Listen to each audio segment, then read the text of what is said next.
अब हम लोग क्या करेंगे, अब हम लोग थोड़ा सा डिटेल में देखेंगे कि बोन मैरो के अंदर किस तरह से अलग अलग सेलुलर कंपोनेंट्स बनते हैं, मतलब अलग अलग सेल्स बनती हैं। ठीक है, तो हमने पहले लेक्चर में ये डिस्कस किया था कि प्लूरीपोटेंट सेल्स क्या होते हैं, स्टेम सेल्स का बेसिकली फंक्शन देखा था और डेफिनेशन देखा था। ठीक है, तो स्टेम सेल्स बेसिकली, अगर मैं यहाँ पे एक स्टेम सेल लूँ,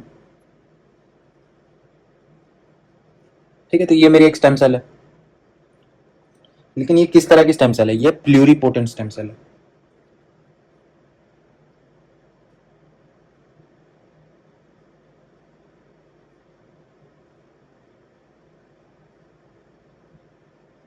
ठीक है, तो ये हमारी, अब मैं एग्जांपल के लिए सिर्फ एक प्लूरीपोटेंट स्टेम सेल ले रहा हूँ। इसकी खास बात ये होगी कि ये प्रोलिफरेट करेगा, डॉटर सेल्स में डिवाइड होगा, उसके बाद ये डॉटर सेल्स अलग अलग लीनिएज में जाएंगी और फिर मैच्योर डिफरेंशिएटेड प्रोडक्ट्स बनाएंगी। लेकिन इसकी जो डॉटर सेल्स होंगी उनमें से कुछ daughter cells back to the population या colony of pluripotent cells return कर जाएंगी, ताकि प्लूरीपोटेंट स्टेम सेल्स की पॉपुलेशन या जो कॉलोनी है वो मेंटेन रह सके। ठीक है, तो ये खास बात हो गई। अब इस प्लूरीपोटेंट स्टेम सेल पर बहुत सारे अलग अलग ग्रोथ फैक्टर्स काम करेंगे, ठीक है, ताकि इसको स्टिमुलेट कर सकें। तो क्या होगा कि ये जब स्टिमुलेट होगी सेल, तो ये दो तरह के सेल्स बनाएंगे, दो डॉटर सेल्स बनाएंगे।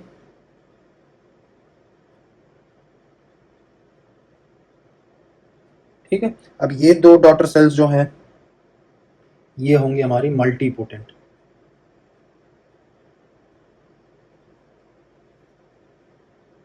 ठीक है, ये होगा हमारी मल्टीपोटेंट स्टेम सेल। एक होगा लिम्फॉइड लिनिएज के लिए और एक होगा माइलॉइड लिनिएज के लिए। ठीक है, अब यहाँ पे थोड़ा सा ध्यान से अच्छे से इस कॉन्सेप्ट को समझना होगा, इस पूरे साइकिल को अच्छे से देखना होगा और रटना होगा, क्योंकि यहाँ पे हम लोग इसी का एप्लीकेशन जो होता है वो जस्ट हॉजकिंस और नॉन हॉजकिंस या different types of leukaemias, lymphomas समझने में हम ये बोन मैरो हाउस यूज करते हैं। ठीक, अभी मान लो ये मल्टीपोटेंट स्टेम सेल्स है, इसका ये मतलब हुआ कि ये जो डॉटर सेल्स अब आ गई हैं, ठीक, ये डॉटर सेल्स की पावर मल्टीपोटेंट, इसका ये मतलब हुआ कि अब ये कुछ ही special limited number of special and differentiated cell products बना सकती है। ठीक है, मतलब एक बार ये अलग अलग साइकिल्स में चली गई तो अलग अलग प्रोडक्ट्स बनाएंगे, और एक बार चली जाएगी तो रिटर्न नहीं हो सकती। That is what makes it different from pluripotent stem cell. ठीक, तो अब मैं यहाँ पे लिख देता हूँ इनके ग्रुप्स का नाम। ये वाली हो जाएगी कॉमन लिम्फॉइड स्टेम सेल, और ये वाली हो जाएगी कॉमन माइलॉइड स्टेम सेल। ठीक है, अब क्या होगा कि ये फिर डिवाइड करेगा।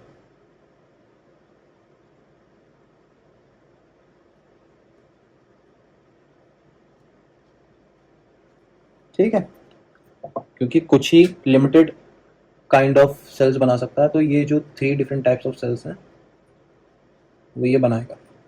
ठीक है, डिवीजन के थ्रू। अब ये क्या है, ये वाले जो ग्रुप ऑफ सेल्स हैं ये कमिटेड हैं, मतलब these are committed stem cells, means कि अगर ये वाला मल्टीपोटेंट जो कॉमन लिम्फॉइड स्टेम सेल है, अगर वो टी सेल बनाना है और एक बार वो टी सेल के कैटेगरी में आ गया या साइकिल में आ गया, तो एंड में ही जाके टी सेल वो बनेगा, वो वापस अब साइकिल को छोड़ नहीं सकता। इसलिए इस ग्रुप ऑफ सेल्स को या डॉटर सेल्स को हम लोग बोलते हैं कमिटेड ग्रुप ऑफ सेल्स, या फिर कमिटेड स्टेम सेल्स, या फिर कुछ स्पेशल कॉलोनी फॉर्मिंग यूनिट्स हैं ये। ठीक है, तो बेसिकली अब मान लो ये वाला जो सेल है ये आगे जाके पहला फॉर एग्जाम्पल है, ये जो बन गया इसको हम लोग बोलेंगे प्रो एनके सेल। ठीक, जो दूसरा वाला जो बना उसको मान लो प्रोटी स्टेम सेल। ठीक, जो दूसरा वाला था तीसरा है ये हो गया प्रो बी स्टेम सेल। ठीक है, इस तरह से ये कैटेगरी वाइज डिवाइड हो जाएंगे।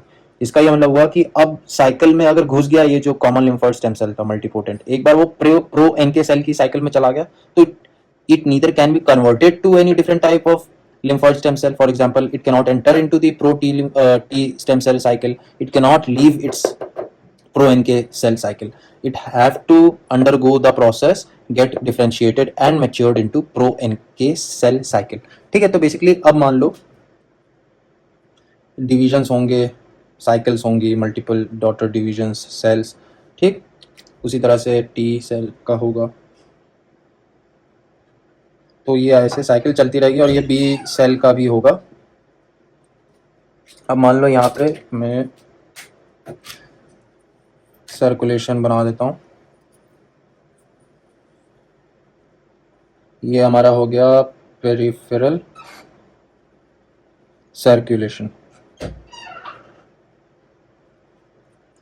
ठीक है, तो वंस द प्रो एन के सेल जो है इट गेट्स मैच्योर्ड, तो वो क्या होगा, सर्कुलेशन में रिलीज हो जाएगा।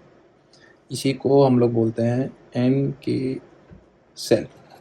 तो ये हमारा एन के सेल बन के आ गया। ठीक है,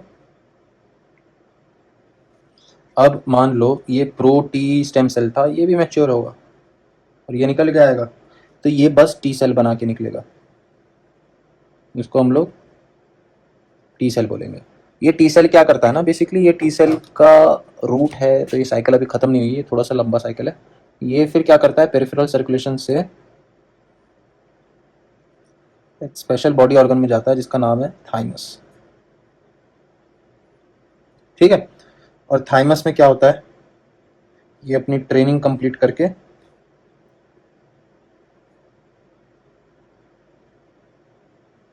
वापस आ जाता है।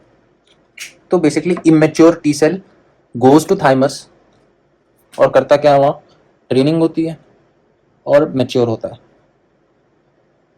और फिर वापस पेरिफेरल सर्कुलेशन में रिटर्न कर जाता है। ठीक है, उसी तरह से ये बचा प्रो बी स्टेम सेल, ये भी रिलीज हो जाएगा ब्लड में। ठीक है, इसको बी सेल बोलेंगे। ठीक, तो ये तो हमारी कॉमन लिम्फॉइड लीनेज हो गई, ये लिम्फॉइड वाली पार्ट हो गई, मतलब इम्यूनिटी वाली पार्ट हो गई। एक है ब्लड कंपोनेंट वाली, जैसे आरबीसीज हो गए हमारे, प्लेटलेट्स हो गए, बेसोफिल्स, ग्रैनुलोसाइट्स, नॉन ग्रैनुलोसाइट्स, वो वाली लीनेज, ये माइलॉइड लीनेज है। ठीक, तो इस ये जो कॉमन माइलॉइड स्टेम सेल वाला पार्ट था, ये भी डिवाइड हो जाएगा और डिवाइड करके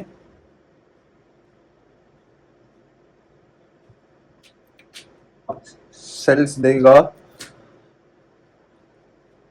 3 तरह के। ठीक,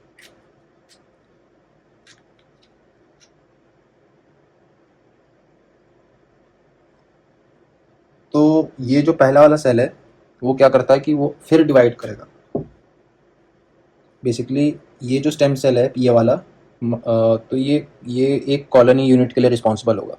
इसकी कैपेसिटी ये होगी कि वो एरिथ्रॉइड लीनेज को भी कवर करेगा। ठीक, उसके बाद मेगा कैरियोइड,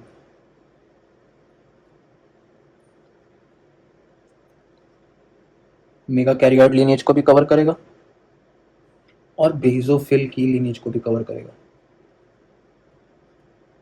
ठीक है, तो इसका ये मतलब हुआ कि ये आगे जाके फिर से 3 सेल्स में डिवाइड हो जाएगा।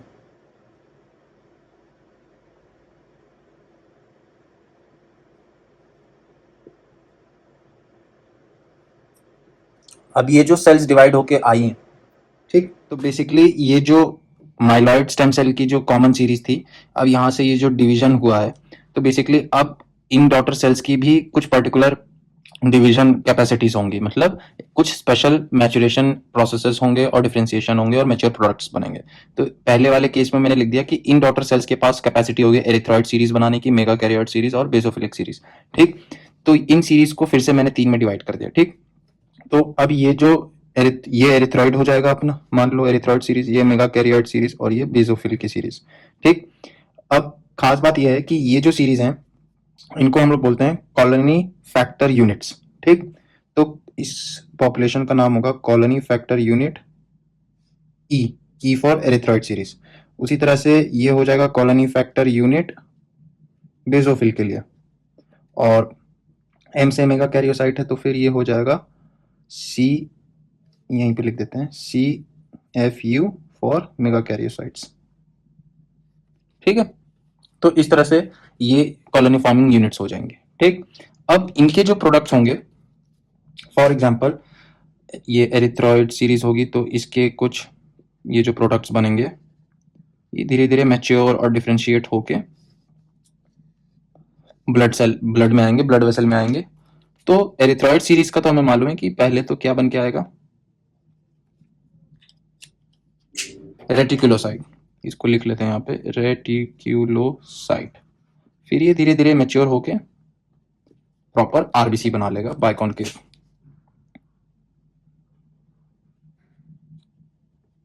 ठीक है, इसको बोलेंगे आरबीसी।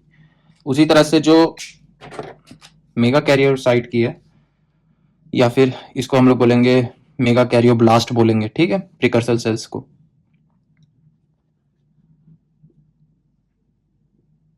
तो ये भी मैच्योर होते होते फिर ब्लड में आ जाएंगे और ये क्या बनाएंगे, प्लेटलेट्स। ठीक है, और उसी तरह से colony forming unit for basophils, तो बेसोब्लास्ट होगा बेसिकली, वो फिर मैच्योर होते होते डिफ्रेंशिएट होते हुए एक बेसोफिल बनाएगा। ठीक है,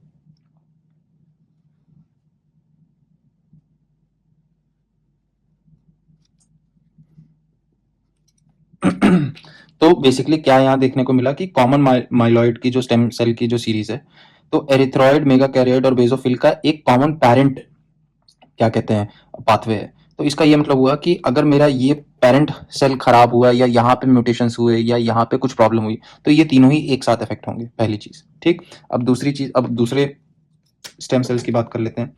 अब यहाँ पे ये हो जाएगा colony forming unit for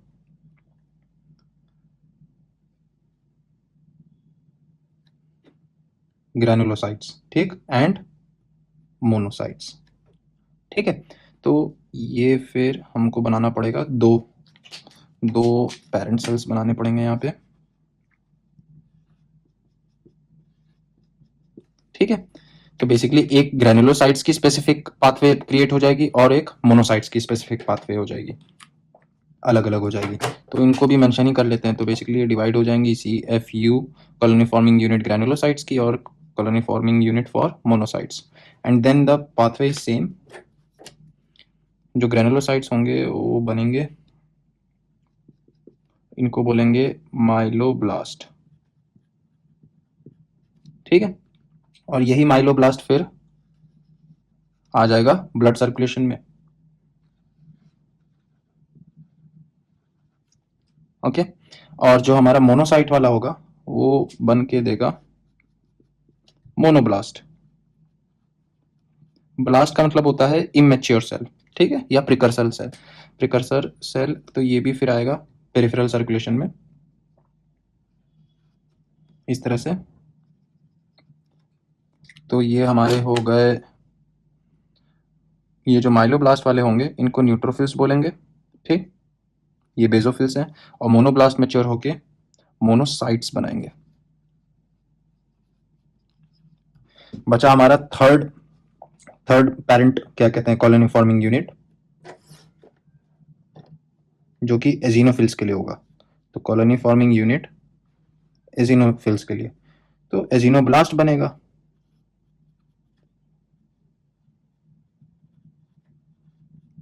okay, और यही एजिनोब्लास्ट फिर मैच्योर होगा, डिफरेंशिएट करेगा और सर्कुलेशन में रिलीज हो जाएगा। इसको बोलेंगे एजिनोफिल। ठीक है, अब थोड़े से कैरेक्टरिस्टिक फाइंडिंग्स देख लेते हैं। न्यूट्रोफिल ट्राइलोब्ड बनाया मैंने, ठीक है, और इसके अंदर जो होता है, तो दो तरह के ग्रैन्यूल्स होते हैं। बेसिकली जो मैच्योर कंपोनेंट सेल्स होते हैं उनके अंदर ग्रैन्यूल्स होते हैं। ठीक है, तो कुछ ग्रैन्यूल्स लाल कलर के होंगे और कुछ ग्रैन्यूल्स ब्लू कलर के होंगे। तो न्यूट्रोफिल में दोनों तरह के प्रेजेंट होते हैं, पहली चीज। फिर उसके बाद एजिनोफिल की बात करोगे तो एजिनोफिल के पास सिर्फ रेड ग्रैन्यूल्स होंगे। ठीक है, और रही बात बेसोफिल की, बेसोफिल के पास सिर्फ ब्लू। ओके, और मोनोसाइट्स की कैरेक्टरिस्टिक फाइंडिंग ये है कि इसके जो ग्रैन्यूल्स होते हैं they are not easily stained. Present दोनों होते हैं लेकिन स्टेन करना मुश्किल है। ठीक है, तो कैरेक्टरिस्टिक फाइंडिंग्स न्यूक्लियर शेप या न्यूक्लियस के कितने लोब्स हैं उस हिसाब से भी डिवाइड कर सकते हैं हम लोग फाइंडिंग के लिए। जैसे बेसोफिल बाइलोब्ड है, ठीक, न्यूट्रोफिल ट्राइलोब्ड है, पेंटालोब्ड है, मल्टीपल लोब्स होते हैं। ठीक, एजिनोफिल्स में एजिनो वर्ड ही वो कह रहा है कि कैरेक्टरिस्टिक स्टेनिंग है, रेड स्टेनिंग, क्योंकि उसके जो ग्रैन्यूल्स है वो रेड स्टेन पिकअप करते हैं, एसिडोफिलिक होते हैं। एंड बेसोफिलिक सेल्स का नाम ही बेसोफिलिक है because the granules pick up the blue stand. ठीक, प्लेटलेट्स हो गए, आरबीसीज हो गए, बी सेल्स तो बनी गए, टी सेल्स और नेचुरल किलर सेल्स। मैं थोड़ी सी यहाँ पे आपको बी सेल के बारे में बताना चाहता हूँ, इन्फो देना चाहता हूँ कि बी सेल जो होते हैं ना, कि बेसिकली अगर ये एक्टिव जब होते हैं, active B cells are known as plasma cells, ठीक है। और यही प्लाज्मा सेल्स हमारे एंटीबॉडीज बना के देते हैं, ठीक। और जो प्रिकर्सर प्रिकर्सर सेल होती है ना जो, तो इनका जो स्पेशल नाम होता है, फॉर एग्जांपल हम अगर बात करें एरिथ्रोब्लास्ट की, मेगा कैरियोसाइट की, या मेगा कैरियोब्लास्ट की, ठीक है, या बेजोब्लास्ट की, तो इनके नाम इसलिए दिए गए हैं क्योंकि ये मॉर्फोलॉजिकली फर्स्ट आइडेंटिफाइबल सेल्स हैं। मैच्योरेशन स्टेप वाइज सेल को आइडेंटिफाई करने में, मॉर्फोलॉजिकली आइडेंटिफाई करने के लिए ही इनके नाम दिए गए हैं ब्लास्ट के हिसाब से। ब्लास्ट के आगे नाम प्रीफिक्स लगा दिया, एरिथ्रोब्लास्ट है या मोनोब्लास्ट है या माइलोब्लास्ट है, ठीक। तो ये फर्स्ट मॉर्फोलॉजिकली आइडेंटिफाइबल सेल है। इतना यहाँ पे समझने के बाद अब हम लोग थोड़ा सा, हमें दो चीज समझनी है। एक तो ये जो टी सेल की ट्रेनिंग या थाइमस में चल रही है, तो टी सेल की क्लासिफिकेशन समझनी होगी। दूसरी चीज, और हर एक सेल के बारे में थोड़ा थोड़ा कुछ फिजियोलॉजिकल फंक्शन देखना है।